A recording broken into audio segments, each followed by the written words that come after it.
নমস্কাৰ। আপোনালোকৰ ওচৰলৈ আজি আমি মিথুন পাল এগ্ৰি গাইডেন্স চেনেলৰ তৰফৰ পৰা লৈ আহিছোঁ। আপোনালোকক কিছুদিন পূৰ্বে আমি জনাই আছিলোঁ যে আদিত্য এগ্ৰ চায়েন্স কোম্পানীৰ এই বুষ্টাৰ এক্টিভৰ বিষয়ে। আপোনালোকে নিশ্চয় এই বাল্টিটো দেখা পাইছে। ইয়াৰ লগত আমি আপোনালোকক ব্যৱহাৰ কৰিবলৈ কৈ আছিলোঁ ZSB, আদিত্য এগ্ৰ চায়েন্সৰ আৰু ব্লেক কাৰ্বন।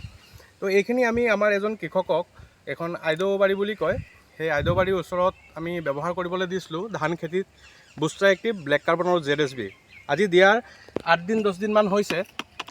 ব্যৱহাৰ কৰাৰ পাছত এই পথাৰখনৰ কি উন্নতি হৈছে, কিমান ডিফাৰেঞ্চ বেলেগৰ তুলনাত আহিছে, আপোনালোকে যদি বেলেগৰ পথাৰসমূহ চাইছে দেখা পাব এতিয়ালৈকে ভালকৈ গ্ৰ'থটো অহা নাই। তো আমি যোনখন পথাৰত ব্যৱহাৰ কৰিবলৈ দিছিলোঁ সেই পথাৰখনৰ কিছুমান দৃশ্য আপোনালোকক দেখুৱাব বিচাৰিছোঁ। এইখিনি আপোনালোকে চাব পাৰে। আজি ৰোৱা 20-25 দিনমান হৈছে আৰু ইয়াত ব্যৱহাৰ কৰা হৈছিলে আদিত্য এগ্ৰ চায়েন্সৰ বুষ্টাৰ এক্টিভ, ব্লেক কাৰ্বন আৰু ZSB। আপোনালোকে যদি মন কৰে ইয়াত আপোনাৰ পোখাটো কমচে কম মই কাউণ্ট কৰি দিছোঁ 1 2 3 4 5 6 7 8 8 9 10 11 12 13 14 15 16 17 18 19 20 21 22 23 24 25 26 27 28 29 30 32 33 ডালমান আপোনালোকে দেখা পাব। আপোনালোকৰ পোখাটো আহিছে আৰু আপোনালোকে গ্ৰ'থটো চাওক, কালাৰটো চাওক। গ্ৰ'থ ইমান হাইট আশা কৰোঁ এতিয়ালৈকে বেছিভাগ পথাৰতে অহা নাই।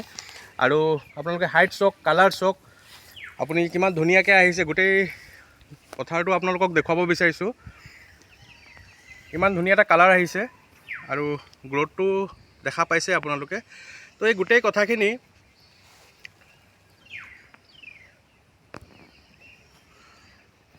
কথাখিনি আমি আপোনালোকৰ ওচৰত জনাব বিচাৰিছোঁ। আমাৰ কি কয়, এই দাদাই যিজনে ব্যৱহাৰ কৰিছিলে আমি তেখেতৰ লগত আপোনালোকক পৰিচয় কৰাই দিব বিচাৰিছোঁ।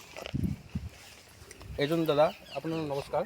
হয়, আপোনাক স্বাগত জনাইছোঁ আপোনাক এই চেনেললৈ। আৰু আপুনি আমাৰ আদিত্য এগ্ৰ চায়েন্সৰ এইটো বুষ্টাৰ এক্টিভ ব্যৱহাৰ কৰিছিলে। ইয়াৰ লগত আপোনাক এটা ZSB পেকেট দিছিলোঁ আৰু ব্লেক কাৰ্বন দিছিলোঁ।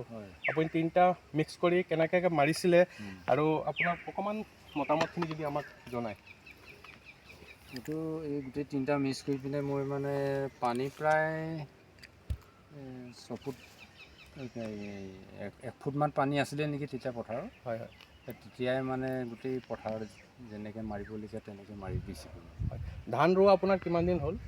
ধান এতিয়া বৰ্তমান ৰোৱা নিচেই কমেও 20-25 দিনমান হৈছে। হয়, আৰু আপুনি আমাৰ এই যোনটো বুষ্টাৰ এক্টিভ দিছোঁ ইয়াৰ লগত ব্লেক কাৰ্বন আৰু ZSB এই আপুনি ব্যৱহাৰ কৰিছিলে, এইটো ব্যৱহাৰ কৰা এপ্লিকেশ্যন কৰা কিমান দিন হৈছে? এইটো আজি 10-12 দিনমান হৈছে নেকি। হয়, এই পথাৰত আপোনাৰ এইটো ব্যৱহাৰ কৰাৰ পূৰ্বে যোৱা বছৰসমূহত আপুনি এই পথাৰখনত পৰা কেনেকুৱা উৎপাদন পাইছিলে? যোৱা বছৰতকৈ এবাৰ প্ৰডাকশ্যনটো বেছি ভালেই দেখিছোঁ। মই এতিয়া ভয় লাগি গৈছে, জানোচা কিজানি মানে এনেকুৱা হৈ যাব, মানে ধানটো নাপাম নেকি বুলি। কিয় আপুনি তেনেকুৱা ভাবিছে ধান নাপাম বুলিকে? যেনেকৈ মানুহ কিছুমানে কৈ দিছে হয় যে এই ধানটো বোলে ধান নাপাওঁ বোলে, এতিয়াই বোলে ইমান ডাঙৰ ডাঙৰ হৈ গৈছে আৰু 2 দিন আছেই। হয়, গতিকে তেতিয়া 2 দিনতো আৰু ডাঙৰ হৈ যাব হয় বুলি এনেকৈ কিছুমানে মানে কৈছে আৰু সেইবুলি আৰু মই মানে এই বছৰৰ তুলনাত অন্যান্য বছৰত আপুনি এই পথাৰত এনেকুৱা আপুনি পৰিৱেশ দেখা পাইছিলে নেকি? নাই পোৱা। এইটো বস্তু ব্যৱহাৰ কৰাৰ আগত তেনেকুৱা পৰিৱেশ নাই পোৱা। নাই পোৱা। হয়, আমি দাদা কৈছিলে ধান, হয় কিন্তু এনেকুৱাকৈ ফেৰ মেলি মানে পোখাটো বেছি দিয়া নাছিলে মানে। হয়, তো আমি দাদাৰ পৰা এইখিনি কথা গম পাইছোঁ। তেখেতে অলৰেডি আমাক জনাইছে যোৱা কেইবছৰমান তেখেতে ইয়াত যেতিয়া খেতি কৰিছিলে ইমানটো প্ৰডাকশ্যন বা ইমানটো ফেৰ মৰা এমাহৰ ভিতৰত তেখেতে দেখা পোৱা নাছিলে। কিন্তু আমি প্ৰথমতে আপোনালোকক জনাইছিলোঁ যে বুষ্টাৰ এক্টিভ যদি আপোনালোকে ব্যৱহাৰ কৰে, ইয়াক দিয়াৰ ফলত কি হয়, এইটো আমি টপ ড্ৰেছিঙত ব্যৱহাৰ কৰিবলৈ দিওঁ। ইয়াক ব্যৱহাৰ কৰাৰ ফলত আপোনাৰ পোখাটো বেছিকৈ ওলায়, শিপাটো মজবুত হৈ বহুত দূৰলৈকে যায়, আপোনাক বেমাৰ আজাৰবোৰ কম হয়, গান্ধী পোক, জোক, মাজা খোৱা পোক কম হয়। গছৰ শিপা মজবুত হোৱাৰ কাৰণে গছজোপাক হাউলি যাবলৈ নিদিয়ে, পোখা বেছি হোৱাৰ কাৰণে গুটিখিনি বেছিকৈ লাগে, আপোনাৰ পাতান কম হয়, ধান খেতি বহুত ধুনীয়া হয়। তো এইখিনি কথা আমি আপোনালোকক অলৰেডি আগত জনাইছিলোঁ আৰু আজি আমি আপোনালোকক যোনটো পোখা বেছিকৈ হোৱা বস্তুটো দেখুৱালোঁ। এজোপা আমি কাউণ্ট কৰিলোঁ 32ডাল 33ডাললৈকে আহিছে আৰু আপোনালোকে যদি বেলেগ ধানখিনি চাইছে এতিয়ালৈকে কিন্তু ইমান পোখা বা ইমান গ্ৰ'থ অহা নাই। এতিয়াও আমি আপোনালোকক অনুৰোধ কৰিছোঁ, যদি কাৰোবাৰ খেতিৰ উন্নতি এতিয়াও হোৱা নাই আৰু আপোনালোকে এটা ভাল প্ৰডাকশ্যন বিচাৰিছে, এতিয়াও সময় আছে। আপোনালোকে আমাৰ এই বুষ্টাৰ এক্টিভ, ব্লেক কাৰ্বন আৰু ZSB ব্যৱহাৰ কৰক ক্ৰপ ড্ৰেছিং হিচাপে। আপোনালোকৰ খেতি এনেকুৱা হ'ব বুলি আমি ভাবিছোঁ। আৰু আপোনালোকক আমি এইটো কথাও জনাওঁ, যিহেতু আমাক দাদাই জনালে যে ভয় খাইছে যদি ধান কম আহে। আজি হৈছে আপোনাৰ 11 তাৰিখ আগষ্ট মাহৰ, আৰু এমাহমান পিছত আমি এই খেতিত আকৌ আহিম। আকৌ আহি দাদাৰ মতামত আকৌ আমি ৰেকৰ্ড কৰিম। কি কয়, ধান খেতিৰ পথাৰৰ অৱস্থা কি অৱস্থাত গৈছে আমি সেইখিনিও ৰেকৰ্ড কৰিম। আকৌ যেতিয়া ধান দোৱাৰ টাইম আহিব তেতিয়া আকৌ আপোনালোকক এই ভিডিঅ'খিনি আমি শ্বেয়াৰ কৰিম। আপোনালোকে তেতিয়া বুজি পাব যে এই দৰৱখিনি ব্যৱহাৰ কৰাৰ ফলত মানে খেতিটো কিমান ভাল হয়। এইখিনি ব্যৱহাৰ কৰক। আপোনালোকক এতিয়াও কওঁ, আপোনালোকে ব্যৱহাৰ কৰক, খেতি যথেষ্ট ভাল হ'ব। আপোনালোকৰ পৰিৱেশ মানে পানী যদি বানপানীও বেছি হৈছে বা কেতিয়াবা পানীৰ অভাৱো যদি হৈছে, এইখিনি ব্যৱহাৰ কৰি থয় আপোনাৰ সেই প্ৰব্লেমখিনিক আপোনাক সিমান এটা ধান খেতি য'ত হয় ফেচ নহয়। তো ধন্যবাদ জনাইছোঁ। আজি আপোনালোকক এই ভিডিঅ'টো আপোনালোকক কৰি দিছোঁ আৰু সকলোৱে সময় দিয়াৰ কাৰণে ধন্যবাদ জনাইছোঁ। আৰু আমাৰ ইয়াত আমাৰ এজন সহকৰ্মী আছে ভাগ্যমণি, তেখেতৰো কিছুমান মতামত আমি ল'ব বিচাৰিছোঁ। নমস্কাৰ।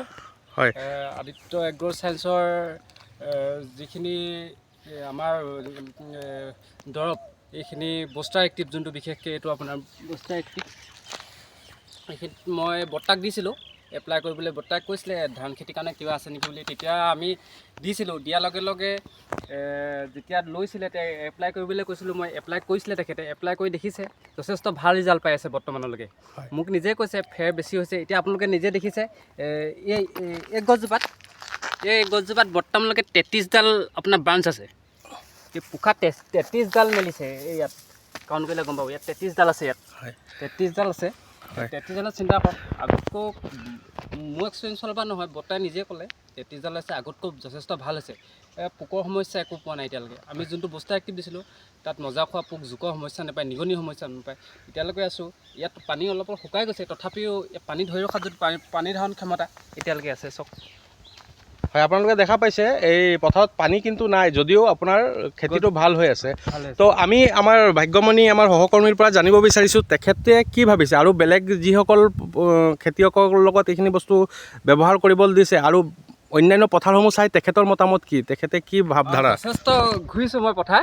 আমাৰ পিনে ধান খেতি যথেষ্ট বেছি হ'লেও ইয়াত মই ফাৰ্ষ্ট টাইম সোনকালে এপ্লাই কৰিবলৈ কৈছিলোঁ, সেইকাৰণে সোনকালে কৰিছিলে। তথাপিও মই এটা কথা ক'ব 100% গেৰাণ্টি দি ক'ব পাৰোঁ, বেলেগ যিমান ধান খেতি আছে এইখিনি লিখা হোৱা নাই। এতিয়াও আহি ঘূৰি চাই যাব পাৰে। আমাৰ অঞ্চলৰ মানুহে যিটো মই সোণাৰীত কৰি আছোঁ, সোণাৰীৰ যিমানডোখৰ অঞ্চল আছে, অঞ্চলৰ ভিতৰত আটাইতকৈ ভাল হৈছে। ইয়াত একো পোকৰ সমস্যা পোৱা নাই। এডাল পোখাও ইয়াত ৰঙা হৈ যোৱা নাই। আপোনালোকে চাওক, একদম সেউজীয়া, গোটেইখন সেউজীয়া। আপুনি চাওক, একো পোকৰ সমস্যা বৰ্তমানলৈকে একোৱে পোকৰ সমস্যা নাই। বেলেগত আপোনাৰ ৰঙা পৰি গৈছে, কিবা হৈ গৈছে, আপুনি মাজত গৈ চাব। ইয়াত কিন্তু একো সমস্যা নাই। হয়, আমি ভাগ্যমণিক ধন্যবাদ জনাইছোঁ, যিহেতু ভাগ্যমণিয়ে যথেষ্ট কষ্ট কৰিছে আৰু গাঁৱত ঘূৰি ফুৰিছে। তো তেখেতে মোক অলপ আগত কৈ আছিলে, ছাৰ এনেকুৱাকৈ পৰিস্থিতিটো আমি দেখা নাই, বেলেগৰ সেইটো হোৱা নাই।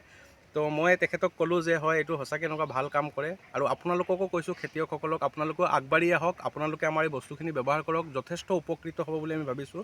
তো আমি ধন্যবাদ সকলোকে জনাইছোঁ। জয় আই অসম, জয় আদিত্য এগ্ৰ চায়েন্স।